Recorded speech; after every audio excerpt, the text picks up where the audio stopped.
All right, so I have to start with a little story because we're going to talk about entrepreneurship and reinvention today. And I was just thinking about this. So when I was just a year out of college, I think I don't know, 22 years old, I was going on a walk with my dad. I was living in New York City, working for McKinsey, the big consulting company, like 20 hours a day. And my dad was in town. We went for a walk.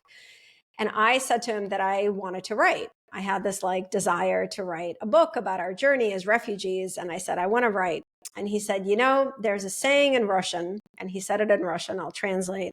He said, to write is like to pee. You should only do it if you can't hold it anymore. And I love that so much because that is how I think of entrepreneurship. I've started 3 different companies, been part of many other startups, and I always think you should only start a company if you can't hold it anymore. And I think entrepreneurship and starting and running your own company is one of the hardest and most interesting and vibrant things you can do with your life. And to me, being an entrepreneur is the very essence of reinvention, right? And all the fears we have to deal with and the imagination you have to have. And so one of my favorite things is to have conversations with other entrepreneurs, especially from fields I know nothing about. And so I'm really excited to have a conversation with my guest today. His name is Sreenath Reddy, and he is the founder and CEO of Intentwise, which is a technology company that helps brands and agencies make sense of the billions and billions and bits of data that we're all generating. He's got 20 years experience in digital advertising and data analytics. He's lives in San Diego with his wife and his 2 daughters. And with that, Srinath, welcome to Reinventability. Well, thank you, Natalie. Great to be here. One quick edit, perhaps, is my last name is Reddy, not Rao. So it's Sreenath Reddy. Oh, did I say Rao? Yeah. I did say Rao. Okay, let me do that again. Yeah. I don't know why I said Rao. It's right in front of me. Let me cut that bio in again, and our editor will. Sreenath Reddy is the founder and CEO of Intentwise, which is a technology company that helps brands and agencies make sense of the billions and billions of bits of data that we're all generating. He's got 20 years of experience in digital advertising and data analytics, and he lives in San Diego with his wife and his 2 daughters. Sreenath, welcome to Reinventability. Natalie, thank you for having me. And yeah, can't wait to have this conversation, especially on entrepreneurship. So yeah, well, you heard my story about to start a company is like to pee. Should only do it if you can't hold it anymore. I think it was just good advice from my dad for writing. I've taken it. So I'd love to know, what inspired you to become an entrepreneur? What was it that you couldn't hold? great question. I'll get to that in a moment, but I have to give you my spin on what I say about entrepreneurship. Please. I've always maintained that like entrepreneurship is a completely rational choice because no rational logic, if you read the risk-adjusted math, will lead you to pursue the path of entrepreneurship. So let me start there. I agree 100%. I think my entrepreneurial journey, it's interesting. Just a little bit of background on me. I grew up in India, kind of a lower middle class type family. My dad was a government employee all his life. My mom had to quit school after 5th grade. So it's a bit of a context where, you're not really taking a lot of risks. That's just not life, how life was. You're not seeing a lot of people taking a lot of risks. Now I went through the path of, pursuing an undergrad in engineering, came to the US for grad school, and then began working. The thing about entrepreneurship that struck me was I ended up at Stanford for grad school. And, it was one of those environments where there is just so much entrepreneurship going on, among students, among professors, among speakers on campus. It's just all around you. And certainly that was a starting point, but I don't believe at that point I was really equipped to go do anything about it. So I started my first job in a software company, but then very quickly, in about a year and a half or 2 years, quit, tried to pursue entrepreneurship, pursued an idea. And my first go around was around that first .com, where I remember raising capital And then by 2000 March, we were returning a bunch of stuff back to investors because things just weren't going well. But I Yeah. think for me, the foray into entrepreneurship was, I think it was just, I don't have a logic or a reason for it other than perhaps innately the path of being in a job. Um, Not that it's bad, but also the constraints it comes with in terms of your own ability to express, yourself. I probably was never suited for. Right now, that Mm. being said, after a couple of attempts of entrepreneurship, I spent the next 12 years in a job. Okay. My current business is about 6.5, 7 years old. But I went from being single to married to kids to grown kids, and then I uh, started down this path all over again, and I'm super happy for it. So Yeah. Well, I have a couple of questions I want to ask you, but I really, relate to this feeling of I feel like I'm not really suited for a job. I think some people are. And in fact, I'll be honest with you, Srinath, I don't know if you've ever felt this way. I've often wished I were.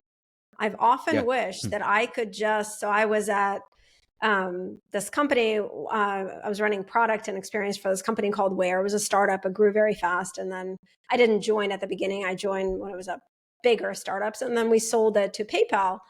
And I, as one of the executives, now had this job in PayPal. The commute from Boston to San Jose sucked. But other than that, it was a great company. We had a lot of growth opportunities. But I could only last a year. It just couldn't, I couldn't. So, and I remember saying to my husband then, I wish I could make it work. I wish I could like it because I feel like it would be easier, but I can't. So I really relate to that. So you mentioned you grew up in India, and as someone who grew up in a different country and for whom, like for me, becoming a refugee and an immigrant is intricately tied to my being an entrepreneur. Do you feel that that was part of why you became an entrepreneur, that you had immigrated and you had that experience? Yeah, I think for me it's interesting. My background, I think, plays a, let's just say, a supporting force in one dimension and a countering force in another when it comes to entrepreneurship. I think my background from what could I tie back to my personal background that helped me go down this path? Um, I just grew up with grandparents who were, they may not have run businesses, but they were extremely entrepreneurial. Their impact was far greater than the one thing that they're responsible for, right? So they were all farmers on both sides. Um, and even up to like 10th grade, they were all actively pursuing farming. They had huge presence in their local communities. So the spirit was very entrepreneurial. Mm. And like, for example, my mom in particular is like that even today. So I do think there's a lot of that probably has driven my own thought process, even before pursuing entrepreneurship, even the way, what things I was doing in college and all of that. So I think that uh, trait perhaps carried forward. Mm-hmm. But I'll tell you what gets in the way, right? The opposing force, Mm. just that tied to my background, is again, as I mentioned before, it's a very much like a risk-averse, conservative, because of kind of where we were financially and things like Mm-hmm. that. So you would think a million times before making a bet, right? You cannot go wrong with a bet in the way that we grew up, right? Mm-hmm. And fast forward to what happens today, and if you look at the context, the American context of entrepreneurship, culturally it's just different, right? uh, People yeah, market and talk about what they do far more aggressively. I Mm-hmm. sometimes say, like, if you're a product company in the US, the gap between marketing and product is often very large, just Yes. across the board in the ecosystem. Yes. And from a DNA perspective, the wider the gap, the less comfortable I am given my cultural Yeah. background, Yeah. right? But then you have to play the game to be competitive. So that's where I think I had to, let's just say, I mean, if you're going to talk about reinvention, but there Yeah. is certainly a decent amount of reinvention in the way I thought about how a business is run, how I thought about myself, what should I be doing with my time to grow this business. So it's kind of a twofold influence in terms of my Hmm. background and this current pursuit of entrepreneurship. Yeah. Well, again, I'm nodding a lot. If you're, for our listeners who can't see, I'm doing a lot of nodding because I really relate to that as well. So from the outside, people often tell me, wow, you've had such a like bold career. I mean, anytime I got a secure job with a giant paycheck, I walked away very quickly. And to start another company or to join another early stage company, many companies I've started or joined failed because that's just how it What is, it right? is. Um, and I've never like I'm not one of the entrepreneurs who's made $100 million, so now I can do whatever I want. And I consider my so that's the facts, right? I keep doing bold things, but I actually consider myself a very conservative person. Like I don't enjoy risk because I also come from a background where we had no money, and then being a refugee, we had no money. I had to sort of figure out my own way. My parents were incredibly loving and supportive, but they didn't have anything to give me financially. Um, and so I'm constantly in this inner, I was going to say struggle, but I'm going to not judge myself. I'm in constant like collaborative working through that inner fear. Yeah. And yet at the same time, you and I were talking offline before, to me, once you immigrate or you're a refugee, that experience kind of takes away a lot of the fear externally because it's so challenging. So it's interesting hearing you talk about that. I'd love to actually dig in a little bit. Can you talk about, you mentioned you've had to reinvent how you Yeah. see yourself, your business. I'd love to dig in a little bit into kind of your inner reinvention so that you can, run a technology business in the US, which requires a different kind of Yeah. thinking. Yeah. I mean, I think um, there's a lot of dimensions to that, in my opinion, but I'll kind of focus on a few that perhaps mattered a lot. Um, well, first off, there's a lot of books to read about entrepreneurship. There's a lot of entrepreneurship around you. The funny thing about entrepreneurship is, despite all of that, uh, you realize that your path is your own. Mm-hmm. And yes, it's helpful to understand, from previous failed experiences around from your friends or network or whatever. But the reality is, in almost every hard decision, you're on your own, and there's some Mm-hmm. frameworks that help, but you got to make decisions. Um, and so, and then it's a territory where I mean, this is my first business that has come to this scale, so there's a lot of challenges I face that I've never faced before.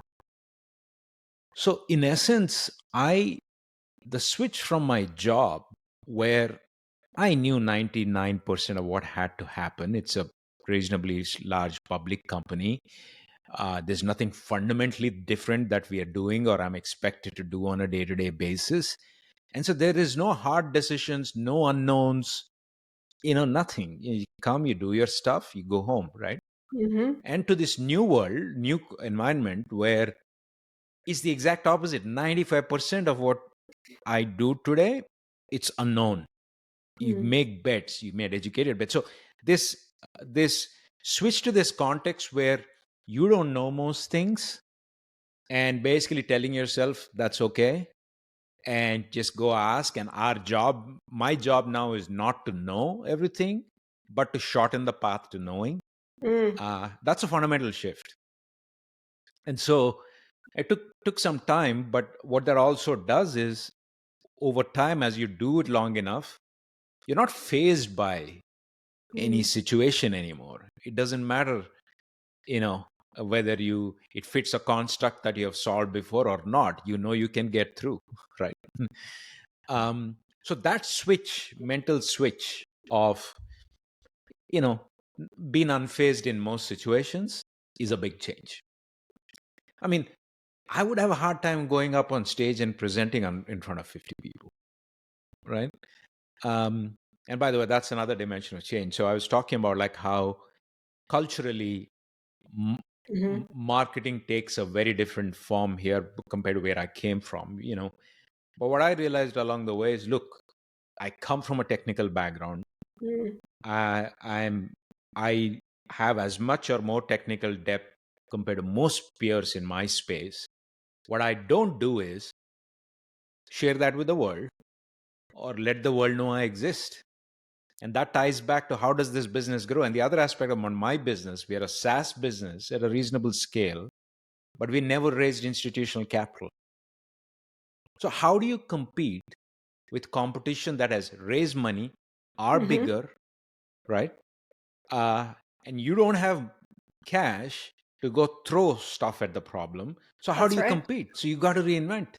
So over the last 24 months, I went from, I don't know, 1,000 to 1,500 connections or followers and not saying anything on social to now I have almost 10,000 followers. I have this top voice badge. I'm out there talking about stuff all the time and visible and public.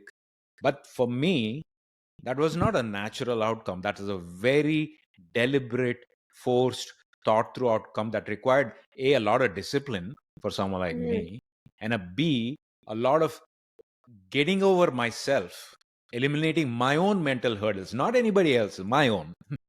Right. So, and there's a long way to go, but I'm just saying that, like, uh, I mean, and it actually helped the business grow as well. I mean, I met your husband Avi. Like, I mean, I meet so many Amazon people. Part of it is because I'm public about my point of view, and they see it. Yes. And had I Mm. not done that, they would never know, right? Yeah. In fact, like, it's not even about entrepreneurship. Every time I talk to a college kid or someone in their career and they ask for advice, uh, this one theme is something I always reiterate, which is I just tell them, look, I'm pretty sure you're amazing at your job. The best way to get outsized career progression is to let the world know you exist and let the world know your point of view. Mm. And so, and it's not even for entrepreneurs, it's for anybody, right? Most people in jobs, and if they're happy, that's cool. Don't change anything, fantastic. But most people in their jobs are seeking progression, but they go to their desk, come home, go to their desk, come home. There Yes. isn't a sharing of point of view to their with their ecosystem, with their industry, right? Because when you do that, so many things that you never anticipate happen. Yes. You have to be playing for things to happen to you, right? Yeah. So, I mean, I I certainly want to take that talk. to heart. Sorry, go ahead. No, there's so many gems in what you just said that I want to pull on a couple threads. Let's start with this last one. I think there's so much wisdom in that. People, I work with a lot of people, with a lot of leaders and executives who tell me, wow, I don't know, it feels weird to talk about what I'm doing or my accomplishments or what I think. It feels not humble. I definitely come, it's funny. I find a lot of commonality in background for Russians and Indians. Like, it's not humble. I remember my grandparents when they were alive, which I was very lucky. My grandpa only died 4 years ago and my grandma Oh, just 2 years before. So I had them throughout my adult life. And I remember I was giving a talk somewhere and I was having dinner with them before, and then I was going to fly. And my grandma, in Russian, very loving way, she said, Natashenka, is my Russian name, Natashenka, but like, why are you allowed, she literally said that, to like give advice to all these people? Like, you don't have, like, you don't have all the credentials. And she wasn't judging me, she was just shocked, right? Because where I come from, before you're going to open your mouth, you need 5 degrees, right? yeah. So that feeling of like it's not humble or we're not good enough, a lot of people share that. And when I work with these leaders and executives, I tell them, like, my lens, this isn't about bragging or humility. And I love the way you put it. This is just about sharing your lens, your point of view, how you see things. And my advice to people, for what it's worth, just to share with you, I tell them, forget about worrying what people will think of you. Take yourself Yeah. out of this equation. Think about how you sharing this, there could be one person. Like, when I get on a stage to talk to 1,000 people, the last thing I think, and I've been doing this for a while, it's still the last thing I think before I walk out, there's somebody in this audience who really needs to hear what I have to say today. And I'm talking to them, right? So it's about that. And then magic happens, as you say. So I love that advice. But I want to ask you about something you said before, because I think, like, you know, one of the reasons I wanted to do this podcast and talk about reinvention and my body of work is sometimes I think people think reinvention is just like, oh, you just, one day wake up and you're different, right? Someone else. Yeah, somebody else. And all of a sudden, people have said this to me. Like I started painting 8 years ago. You're looking at my art behind me, right? People tell me, oh, like you're just a talented artist. I'm not. It took a lot of working through fear and doubt and discipline. Yeah. And so I want you to talk a little bit about that, like you going from not really public speaking or not wanting to doing it. I wonder, do you enjoy it now? Have you gotten to a place where it's something that feels aligned, or is this still something that you're like, all right, well, this is something I have to do? Yeah. No, I think great question. It's I actually enjoy it very much, and I tell people, look, that's a huge benefit. Like I can give you recipes to go do this, but one thing I cannot do is to get you to enjoy it. I Yes. personally enjoy it. Part of the reason why I enjoy it is because it is. I don't view this as a mundane task and a recipe to execute, publish something, move on. No, I mean, and here's another advice I share people with, like social presence. A lot of people view social presence, let's say on LinkedIn, as some sort of a publishing of content and writing of blog posts. That's not what it is at all. It's like it is no different than you walk into a room full of people. Okay. What can you do to have the best conversations and form the best relationships? Okay. A, sure, share your point of view, but be ready to listen to feedback on that point of view. And C, if someone is sharing their point of view, give them some feedback on your point of view. It's that interaction and engagement that is so critical. And I've always, even from a young age, like I've always enjoyed that piece of it with people. I have a massive family. You're always around people. And so to me, this whole social presence and being visible public is exactly that extended, which is why it fits naturally with me, although I did not know it until 2 years Mm. ago. Right? And that's actually, I really want to touch on that. And then I want to get back to entrepreneurship, even though this is a big part of it. Because the way that I think of reinvention is, I actually just wrote about this on LinkedIn. I love LinkedIn. I have like the most interesting conversations with people on LinkedIn. I just wrote about this is I don't, reinvention is not becoming someone new. To me, reinvention is about uncovering more of who you really are. It's uncovering more of your unique abilities, your dimensions, your gifts, and then figuring out how to contribute them. So what you're talking about really touches on that. And I think yeah, go ahead. No, I was going to say 100%. And if you paid attention to anyone that you have worked with, had some relationship in your career, you know the people that you had a certain view of when you knew them, but have gone on to do amazing things, right? To me, as you pointed out, those are just examples of how everyone can do that. But Yes. those select few people perhaps put in the hard yards, got super introspective, because in this maze of like running fast, you easily cannot give yourself the time to go make those discoveries about yourself. And so it's not trying to find something completely new. It's probably already there in most people within them. Yeah. So Yeah. I mean, my favorite quote on this, and it's one we've probably all heard, but I think it's a really essential one. Michelangelo is said to have said that the sculpture is already in the piece of marble, and all he has to do is chisel away the unnecessary parts to reveal it. That to me is what it means to be alive. And that to me is our work for our life. And that to me is reinvention, is more chiseling away of more of the stuff that holds us back.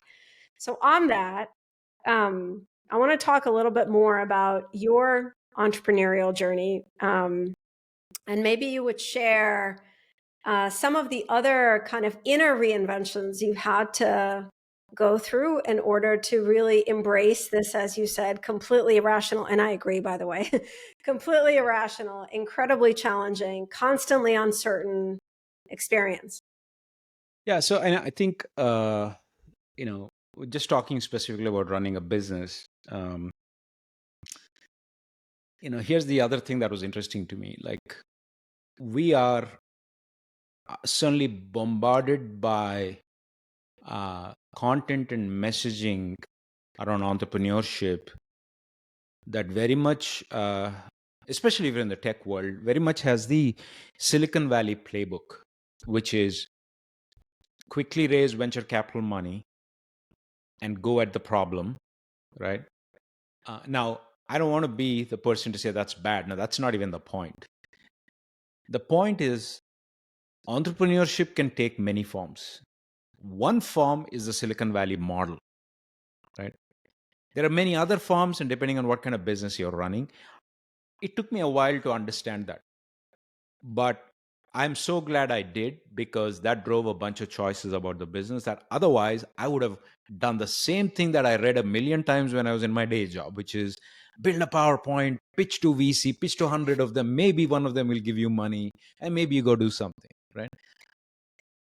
I'm so glad I just didn't pursue that. So that's one aspect. Just don't, not getting caught up and swept up on all the things you have absorbed, sometimes for a decade, 2 decades, in my case, after my first attempt at entrepreneurship. It was important to unwind that and then focus on how do you set up a structure where there is enough money for you to go build whatever it is that you're building and create a financial engine that keeps growing, right? And so I think that clarity was important. That's one, which I did not have when I first started. What that led to was certain decisions, which I'm not going to argue if they're right or wrong. That's not even the point. But in my context, that's what made sense, which is I am not going to raise capital to go prove that and then go figure out that I can go to market with this. I'm not going to do that. I am going to do whatever it takes to get to a place where I have some proof points that, okay, there is traction and we can scale, and then perhaps get capital for that, right? It's a very different kind of capital. It puts a different kind of pressure on you, the entrepreneur, and the extended team. So I have aimed to set up a good financial base where cash is never the problem, because the one fundamental anxiety causing aspect of entrepreneurs is money and running Yes. out of it. so we had our way of addressing that, and then once that is in place, we are in a game of product innovation, right? The other challenge we always had was, I mean, your husband Avi works at Amazon. We are a solution that sits on top of Amazon and Walmart, right? And there's always this game of we are building capabilities that are complementary, but these foundational platforms can build the same capabilities and invalidate us all the time, right? So how do you make choices that build longevity for the business, Mm-hmm. and perhaps think about things that these core platform may never invest in, and over time lean more and more in that direction, Mm. right? Again, it's a hard construct, hard Sure. problem, but again, that was the frame in which we made some assumptions and kept investing, um, and trying to build this business. We got it right sometimes, we got it wrong many times, but we still exist and we still haven't Yeah. raised institutional capital yet. Someone I remember, so, I want to talk about actually the first point you made, but I don't know if you knew this, but I actually spent 5 years as a venture capitalist early in my career at the ripe age of 25, before I'd ever Wow. started a company. I did it kind of backwards. It's a long story how I got in. But I was a managing director at a venture capital firm in New York City. And so I was on the other side of the table for 5 years and then left to start my second company. I And should I watch what actually, I say. No, I'm just no, I did leave. It wasn't for me. I have good friends who are VCs. There's some wonderful VCs. There's some not Yep. wonderful VCs. Again, it's appropriate for an ecosystem, but I was smiling as you were talking, because when I started Happier, Happier is still a company I run. It's gone through 17 reinventions, but the first version of the company, I was in tech for 20 years and I got inspired to help people live happier lives by practicing gratitude. And so I set out to build a gratitude sharing app, and I came out of a venture-backed company, which previously I was in another venture. So that's the only thing I knew. And I did not follow your wisdom. And I just want to share this with you because I think what you actually were talking about, to kind of extrapolate it into the sphere of someone listening to this, they don't even care what venture capital is. Maybe they're just thinking about how to be more entrepreneurial, like by writing a book or starting a small business. But I think that what you were talking about and the wisdom in it is explore the pathways that align with what it is you want. And I think it's very easy. And that, to me, I've kind of been developing this reinventability framework to take leaders through and companies. And the big part of it is to anchor first in your values and what's meaningful to you. What do you want? And then you explore pathways to get there. Because in my case, I actually didn't do that. I kind of was in this place of like, I want to help people live happier. Gratitude changed my life. I immediately went to, let's build a mobile app, because that's just what I knew. And I was like, oh, let's raise venture capital. And I don't know if it was a blessing or a curse. I try not to judge as much, but I raised venture capital. I didn't even have a PowerPoint. I knew some VCs who were on boards of companies where I did a good job. And I'm, as I've been told, a force of nature when I'm excited about something. I have a good friend who said to me once, I was telling him about this idea to build a gratitude sharing app. And he said, I hate everything you're saying right now. I disagree with you 100%, but I really want to give you money. You have this weird effect. Leave my office, And we raised venture capital money, and I hired a team. And ultimately, the company did not have the right business model. And I share this again because what I think you're talking about, and I'm hearing this thread a lot, is before we take external action, we have to really be introspective, either within ourselves, with our teams. Yep. We have to get really clear about what is it that we want? What is meaningful to us, right? Can you talk about that a little more? Because I think that's a really important kernel that often gets missed when we talk about entrepreneurship or reinvention. Yeah, I think I'll just perhaps put a couple of contexts, right? Because we are talking about entrepreneurship, there are a couple of decisions that that just require a lot of attention more than many others. And getting those wrong, they tend to be reversible and they have a permanent effect. I don't know that I'll cover all of them, but I'll certainly cover two that I realized in a lot of conversations is you got to put a lot of attention before you make these calls. Where does money come from? Who has equity in your business?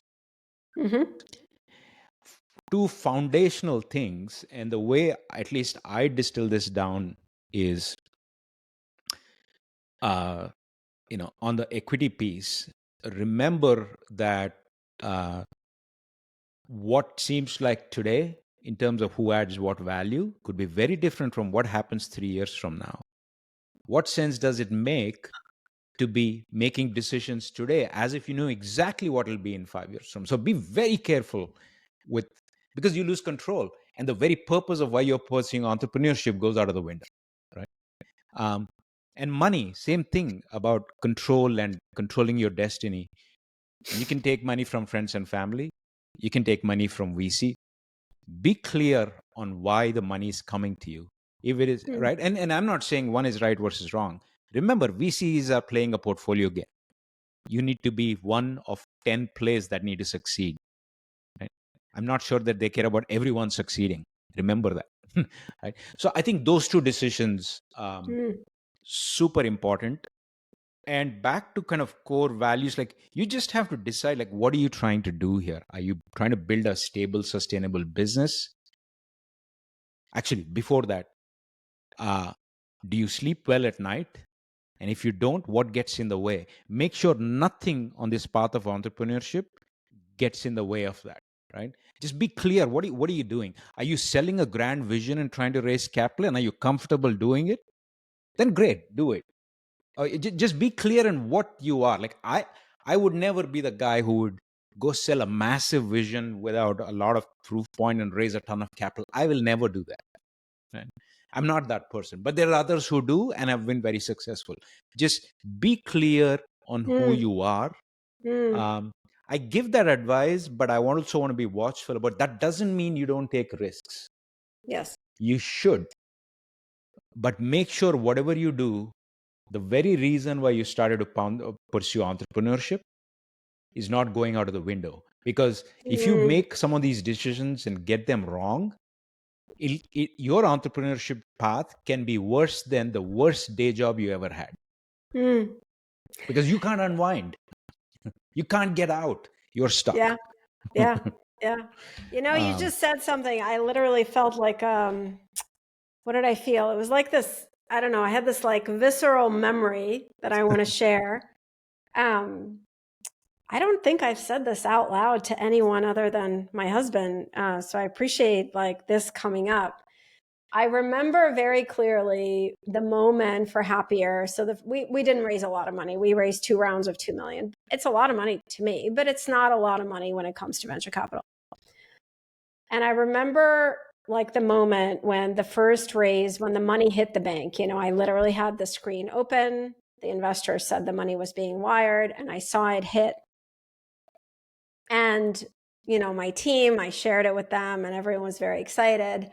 And I remember this feeling, Srinath, and I'm having a hard time putting it into words, but it was not excitement and it was not fear. Responsibility, maybe. Responsibility, but also I think even like a tinge of, is this what I really wanted? Because at that point, and I did not have this self-awareness back then. I just want to be really open. I ended up burning out a couple of years after and went on a very inward journey and have learned a lot. And I wish I had the same self-awareness then that I do now. So I didn't. But in retrospect, it was that weight of responsibility, but also like, oh, is this what I really wanted? Like, am I? And I just wanted to share this because, again, what you're talking about is we have to go within ourselves first, and then it guides our decisions, right? Right. Because 100%. I was just talking with one of the leaders I mentor who's been a nonprofit executive for the last 10 years. She's been running a really incredible nonprofit in Florida and has just gotten to a place where there's more. She feels like something different. She has more. And she has all these ideas for writing a book and creating workshops and running a business. And she was talking to me. She said, I'm both excited to explore this and really overwhelmed. And so we started working together. And the first questions I asked her were questions that had nothing to do with her business, but I asked her questions around, like, what do you want? What is really Yeah. meaningful to you? She looked at me, she said, this isn't what I expected. And I said, and that's the challenge. When we think of entrepreneurship, we use this like making a leap, it's a leap, and it is a leap, but I think it's really because we're leaping into so much uncertainty, we have to have some knowledge of ourselves, what we want, which guides our decisions. And I think if we don't do that, not only our businesses get in trouble because Happier did not work as a business eventually, even though as a product, it worked spectacularly well. Like we helped hundreds of thousands of people live better lives. Yeah. They would drive Yeah. to our office, but it didn't work as a business. But also because I was so not aligned and trying to do something so disconnected for myself, I ended up burning out. So that to me is what you're talking about, that 100%. it's you can unravel it, but in a difficult way. Yeah, and I think that one of the challenges, I mean, if someone is getting into entrepreneurship today, and I think it's a societal challenge right now, which is there is just so much information influx. And one of the most important things to be able to do is oftentimes don't take anything at face value. There is more to the story underneath that you have to understand, right? I mean, it's true with narrative around VC money. It's true with narrative around competition. Like if you're in my space and you hang around on Facebook or LinkedIn and you watch competition, you will just fold if you don't sit down and say, look, all of that doesn't mean a whole lot, right? Mm, And so that because there is what gets portrayed, and I go back to the marketing aspect of our society, and there is reality. And you have to remember that oftentimes what seems like competition is not usually your competition. It's something else, right? And so that ability to, hey, yeah, I hear all this, but there is a foundational understanding, and it's often very simple, but we have to get to that, right? Mm. And so back to your point, like, A, understand who you are, B, understand what you're dealing with. I mean, on the entrepreneur side, what has served us well is, even if we didn't raise cash, staying very close to the customer, figuring out how do you add value and how do you capture value, right? Hmm. Adding value is not enough. How do you capture value? And only Hmm. then is there a financial engine to grow this thing, right? But like always staying incredibly close to it no matter what, right? Because if you get that right, the world comes to you, the money comes to you, the customer Yes. comes to you, your team comes to you, right? So I think that core aspect, and never lose sight of that, and don't fall for the euphoria or whatever, right? It's just people have to do what they have to do. But That's that may right. not mean much That's for you. right.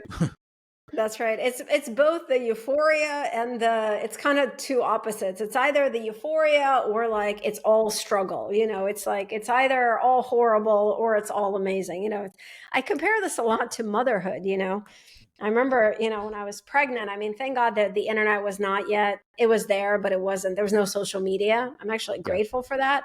But I remember like I felt like motherhood was being sold to me as like the greatest, like basically heaven. Like, oh, you're gonna have a baby and it's gonna be so beautiful. And I had a baby and the baby didn't sleep and I was working and I thought it was the end of the world. It was the worst thing in the yeah. world. And so I think it's all about this inward self-awareness that's such a good guide. All right, the last question I want to ask you, and you've shared some of this already, but maybe something else comes to mind. Like, what would you say is the most challenging thing that you've done over the last, decade, 2 decades? Great question. I think uh, I think I live it now, right? Which is, again, back to entrepreneurship.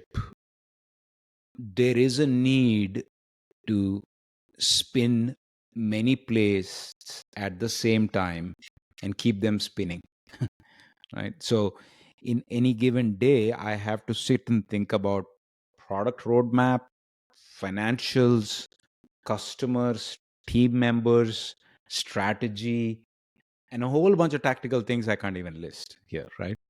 So just being able to uh, do a reasonable job of all of them, and collectively it should add up to doing a great job as a business. um, that's really hard. I mean, there's very few things you can do in your life that force that kind of a Hmm. demand on you.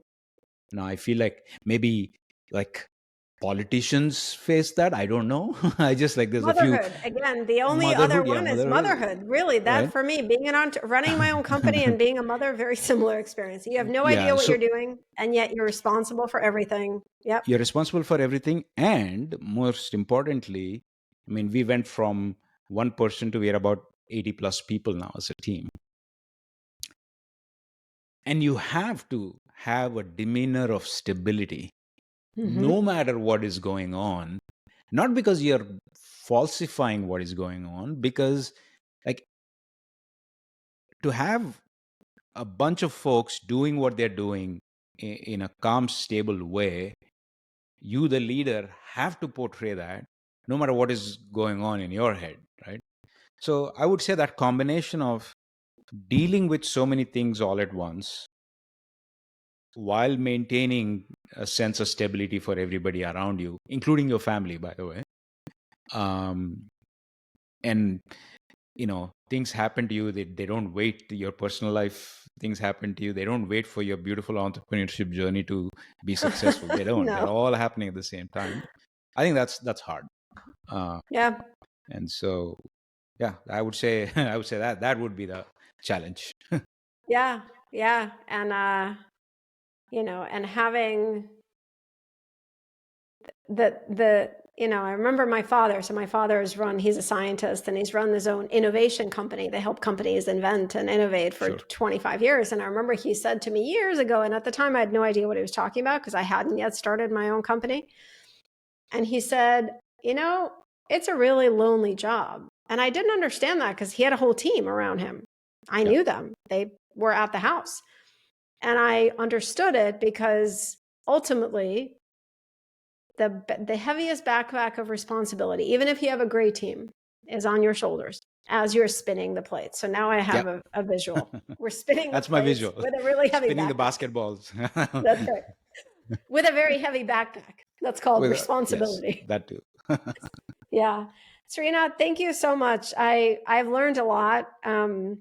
I'm really grateful for both your insights and just your willingness to share your inward journey as well as your entrepreneurial journey. I think it's probably the most valuable thing that we can all share with each other. So I'm really grateful for that. Thank you. And to our listeners, and if you're watching this, thank you for tuning in. Always really grateful that you are here. If something resonated with you, I'd love to hear what it was. You can shoot me an email. It's natalie@happier.com. I always want to hear from you. If you love the podcast, if something touched you or resonated with you, please rate and review us on your favorite platform. It's a new podcast. It will help other awesome humans discover us. And with that, that's all we have for today. I look forward to being in your ear and seeing you, for those of you watching, on our next episode.